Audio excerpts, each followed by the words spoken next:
Isaiah 2. The word that Isaiah the son of Amoz saw concerning Judah and Jerusalem.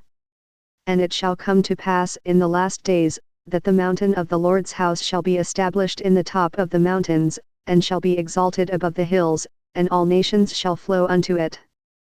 And many people shall go and say, Come yet, and let us go up to the mountain of the Lord, to the house of the God of Jacob, and he will teach us of his ways, and we will walk in his paths, for out of Zion shall go forth the law, and the word of the Lord from Jerusalem.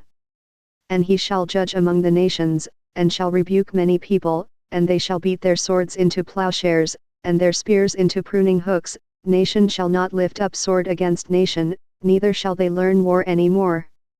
O house of Jacob, come yet, and let us walk in the light of the Lord. Therefore thou hast forsaken thy people, the house of Jacob, because they be replenished from the east, and are soothsayers like the Philistines, and they please themselves in the children of strangers. Their land also is full of silver and gold, neither is there any end of their treasures. Their land is also full of horses, neither is there any end of their chariots. Their land also is full of idols, they worship the work of their own hands, that which their own fingers have made. And the mean man boweth down, and the great man humbleth himself, therefore forgive them not.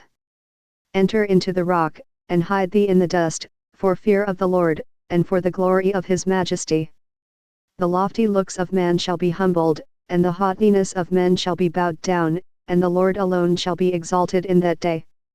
For the day of the Lord of hosts shall be upon every one that is proud and lofty, and upon every one that is lifted up, and he shall be brought low.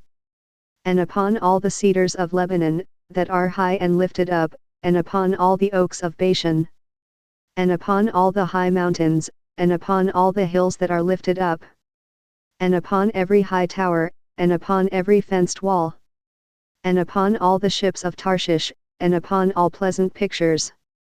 And the loftiness of man shall be bowed down, and the haughtiness of men shall be made low, and the Lord alone shall be exalted in that day. And the idols he shall utterly abolish. And they shall go into the holes of the rocks, and into the caves of the earth, for fear of the Lord, and for the glory of his majesty, when he ariseth to shake terribly the earth. In that day a man shall cast his idols of silver, and his idols of gold, which they made each one for himself to worship, to the moles and to the bats. To go into the clefts of the rocks, and into the tops of the ragged rocks, for fear of the Lord, and for the glory of his majesty, when he ariseth to shake terribly the earth. Cease ye from man, whose breath is in his nostrils, for wherein is he to be accounted of?